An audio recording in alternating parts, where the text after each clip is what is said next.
मुकेश भारत के पहले वैश्विक गायक जिनके गाने आज भी दुनिया के कई देशों में लोकप्रिय हैं। ये भारत के सदाबहार और भावपूर्ण गायक मुकेश दुनिया में जन्म हुए 100 साल गुजर गए। 22 जुलाई 1923 को दिल्ली में जन्मे मुकेश ने अपनी मधुर और अनोखी आवाज़ से फिल्म संगीत को नई ऊंचाइयों पर पहुंचाया। मशहूर फिल्म मेकर राज कपूर की फिल्म आवारा का गाना आवारा हूँ 1951 में रिलीज़ हुआ था, जिस गाने को मुकेश ने अपनी आवाज़ दी थी। ये भारत का वो एक ऐसा पहला गाना था जिसने भौगोलिक सीमाओं को पार करके दुनिया के कई देशों में धूम मचा दी थी। ये गाना आज भी रशिया में इतना लोकप्रिय है कि वहाँ पहुँचने वाले भारतीय नागरिक को देखकर रशियन नागरिक आवारा हूँ गाने लगते हैं। मुकेश के बेटे और मशहूर गायक नितिन मुकेश का कहना है कि आवारा हूँ दुनिया के सबसे लोकप्रिय गानों में से एक है। रशिया, चाइना, तुर्की, उज़्बेकिस्तान और ग्रीस समेत 15 देशों ने इस गाने को अपनी भाषा में कन्वर्ट किया। इन देशों में आज भी ये गाना उतनी ही शिद्दत से सुना जाता है जितना सालों पहले सुना जाता था। भारत के इंद्रजीत सिंह को कई वर्षों को मॉस्को में रहने का मौका मिला। वो शैलेंद्र जैसे गीतकारों पर किताबें लिख चुके हैं। वो बताते हैं कि आज भी रशिया में एक टैक्सी ड्राइवर जब अपनी कैब में बिठाता है तो वो मीठी मुस्कान से हमें देखकर आवारा हूँ गुनगुनाता शुरू कर देता है। इसके ज़रिए वो दिखाना चाहता है कि उनके दिल में भारतीयों के लिए बेहद प्यार है। इसके साथ वो भारतीय फिल्म संगीत को भी बहुत अच्छी तरह समझते हैं। गाना कम है लेकिन लोकप्रियता कम नहीं। मुकेश ने अपने 35 साल के करियर में फिल्मों के लिए लगभग 900 गाने गाए, लेकिन उनके लोकप्रिय गानों की संख्या इतनी है कि लगता है कि मुकेश ने हज़ारों गाने गाए हों। किशोर कुमार और मोहम्मद रफ़ी के पास उनसे ज़्यादा गाने हैं, लेकिन लोकप्रियता में मुकेश भी किसी से कम नहीं। दोस्तों, आप लोगों के लिए इतनी इन्फॉर्मेशन कलेक्ट और वीडियोस बनाने में हमारी बहुत मेहनत लगती है। प्लीज़ जाने से पहले वीडियो को लाइक और चैनल को सब्सक्राइब करना ना भूलिएगा। मेरा जूता है जापानी, हमने सब कुछ सीखा, नहीं सीखी चतुराई।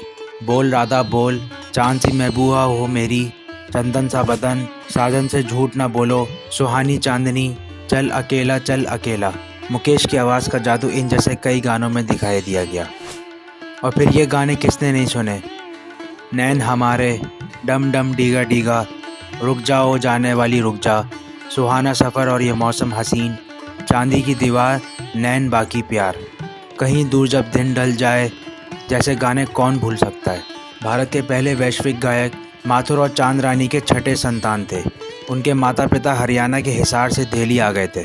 जब उनका जन्म हुआ तो कौन जानता था कि परिवार के 10 बच्चों में से मुकेश पूरे परिवार के नाम ऐसा रोशन करेंगे कि उन्हें हमेशा याद किया जाएगा। उनके 100वें जन्मदिन के सालों में देश विदेश में उन पर आधारित कई कार्यक्रम आयोजित किए जा रहे हैं। भारत सरकार के प्रकाशन विभाग ने मुकेश पर एक किताब भारत के पहले वैश्विक गायक मुकेश शाया की है। इसे राजीव श्रीवास्तव ने लिखा है, जो फिल्मों संगीत के क्रिटिक्स के रूप में जाने जाते हैं। राजीव श्रीवास्तव पहले भी मुकेश पर किताब लिख चुके हैं। उन्होंने शमशाद बेगम जैसी गायिका पर भी फिल्में बनाई हैं। पिछले दिनों फिल्म संगीत पर उनकी किताब 7 सुरों का मेला भी काफ़ी सुर्खियों में रही थी। संगीतकार ख़याम और मुकेश का रिश्ता। मुकेश पर लिखे जाने वाली किताब का उन्वान मशहूर संगीतकार ख़याम ने लिखा है। ख़याम और मुकेश के बीच बहुत गहरी दोस्ती थी। ख़याम ने पहली बार 1958 की फिल्म फिर सुबह होगी में मुकेश के साथ ड्यूट्स और सिंगल गाने गवाए थे, लेकिन 1976 में आई फिल्म कभी कभी में ख़याम के संगीत में मुकेश के गाए गाने कभी कभी मेरा दिल में ख्याल आता है और मैं पल दो पल का शायर हूँ जैसे गाने फिल्म की संगीत के सुनहरे पन्नों में दर्ज हो गए, वो अमर हो गए। ख़याम किताब में मुकेश के बारे में लिखते हैं कि कभी कभी मेरे दिल में ख्याल आता है इस सदी के सबसे मशहूर गीतों में शामिल हो गया था।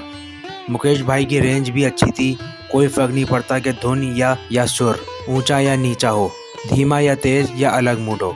मुझे अभी भी सभी गाने याद हैं जिस तरह से उन्होंने गाया था। ऐसा लगता है कि सदाबहार ये गाना केवल वही गा सकते थे। उनके सौम्य स्वभाव को याद करते हुए ख़याम अपना एक हिस्सा सुनाते हैं। जब हम कभी कभी के गानों की रिहर्सल कर रहे थे, उन दिनों मुकेश भाई की तबीयत ठीक नहीं थी। वो दिल के आर्जे में मुब्तला थे। डॉक्टर ने उन्हें सीढ़ियाँ चढ़ने से मना किया था। मैं उस समय जुहू मुंबई के एक इलाके में जिस फ्लैट में रहता था उसमें लिफ्ट नहीं थी। मैंने उनसे कहा कि मैं आपके घर आऊँगा, वहाँ रिहर्सल करूँगा, लेकिन वो नहीं माने। उन्होंने कहा नहीं, मैं सिर्फ आपके लिए यहाँ आऊँगा। वो वादे के अनुसार आए। वो तीसरी मंजिल पर मेरे फ्लैट की सीढ़ियाँ चढ़े थे। उन्होंने पूरी लगन से गानों की रिहर्सल करने में कोई कसर नहीं छोड़ी। मुकेश बहुत डिसेंट और डिसिप्लिन थे। राजीव श्रीवास्तव कहते हैं, मुकेश की गायकी अपने आप में एक पाठशाला है, एक सभ्यता है, एक संस्कृति है, एक विरासत है। उनकी गायकी हर युग में स्वीकार की जाएगी। मुकेश साहब के 100वें जन्मदिन के साल में उनके बेटे नितिन मुकेश उत्साहित और खुश हैं।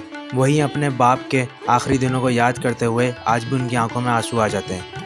इस बारे में जब हमने उनसे बात की, अपने पिता की 100वें जन्मदिन की तैयारियों में व्यस्त थे। इस अवसर पर नितिन मुकेश ने पूजा पाठ के लिए विभिन्न मंदिरों का दौरा किया। नितिन कहते हैं कि मेरे लिए मेरे पिता सब कुछ थे।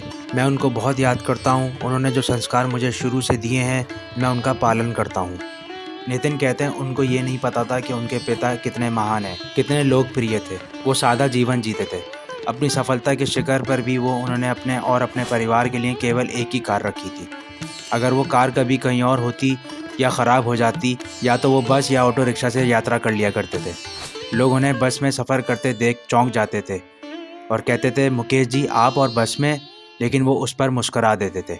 उस समय मुकेश साहब कौन सी कार का इस्तेमाल करते थे पूछने पे नितिन मुकेश साहब ने कहा कि सच बताऊं तो उन्होंने अपने जीवन के लिए पहली एक कार लता दी से ख़रीदी थी। वो हिलमैन कार थी। उसके बाद उन्होंने फिएट कार मिली और फिर एम्बेसडर। आखिर में लता और नितिन साथ थे। आज भी मुकेश साहब के यादगार गानों की बात आती है तो लोग उनकी सादगी और अच्छे चरित्र का चर्चा करते हैं। लता मंगेशकर से उनके भाई बहन का रिश्ता था। खुशकिस्मती से वो मुकेश के आखिरी वक्त में उनके भी साथ थी। मुकेश साहब की मृत्यु 27 अगस्त 1976 को अमेरिका के डेट्रॉयट में हुई। उस वक्त मुकेश शो के लिए 1 महीने के लिए कनाडा और अमेरिका के दौरे पर थे।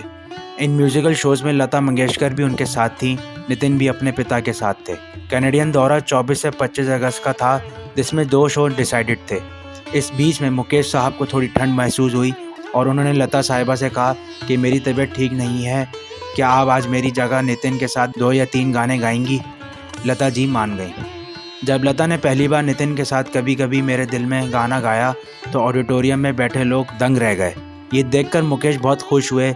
जब नितिन लता साहिबा के साथ दूसरा गाना सावन का महीना गाया तो मुकेश ने हारमोनियम वाले से हारमोनियम ले लिया और ख़ुद हारमोनियम बजाने लगे।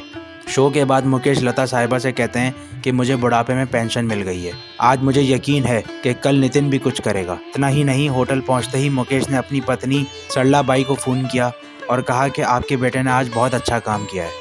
मुकेश की आखिरी शाम इस शो के बाद पूरा ग्रुप अमेरिका के डेट्रॉयट पहुंचा, जहां 27 अगस्त की शाम को एक शो रखा गया था। नितिन बताते हैं कि उस दिन मैं बाहर से खाना खाकर होटल लौटा तो पापा सो रहे थे। मुझे भी नींद आ गई। शाम करीब 5 बजे उन्होंने प्यार से मेरे सर पे हाथ रखा और कहा, लाले उठो बेटा, शो चालू है। फिर उन्होंने कहा कि आज मेरी तबीयत और गला ठीक है, आज तुम्हें गाने की ज़रूरत नहीं है, लेकिन मैं लता दी के साथ दोबारा गाना चाहता था। मैंने अपने पापा से कहा कि मैं भी आज गाऊंगा। वो हंसे और बोले, अच्छा तुम भी गाओ, जल्दी से तैयार हो जाओ। ये कहकर पापा तैयार होने के लिए बाथरूम में चले गए। उसके बाद उन्होंने कहा कि जब पापा कुछ देर तक बाथरूम से बाहर नहीं आए तो मैंने दरवाज़ा खटखटाया। उन्होंने कहा कि मैं आ रहा हूँ, लेकिन जब वो बाहर आए वो बहुत बेचैन थे। उन्हें पसीना आ रहा था। मुझे जल्दी से एसी चालू करने को कहा। मैंने एसी चालू किया और तुरंत लता जी को फ़ोन किया। लता जी तुरंत हमारे कमरे में आई। उनके भाई हरिद्रनाथ और भाभी भी आ गए, लेकिन हालत इतनी ख़राब थी कि मैं तुरंत उन्हें एम्बुलेंस में लेकर हॉस्पिटल लेके निकल गया। हमारे बाद लता जी भी कार में हॉस्पिटल आईं। हॉस्पिटल पहुंचने के कुछ देर बाद ही डॉक्टर्स ने उनकी मृत्यु घोषित कर दी। उस वक्त नितिन को संभालना मुश्किल हो रहा था, लेकिन लता मंगेशकर ने उन्हें किसी तरह संभाला। आपका वीडियो एंड तक देखने का बहुत शुक्रिया। अगर आपको हमारी वीडियो अच्छी लगी तो प्लीज़ हमारे चैनल को सब्सक्राइब ज़रूर कर दिएगा।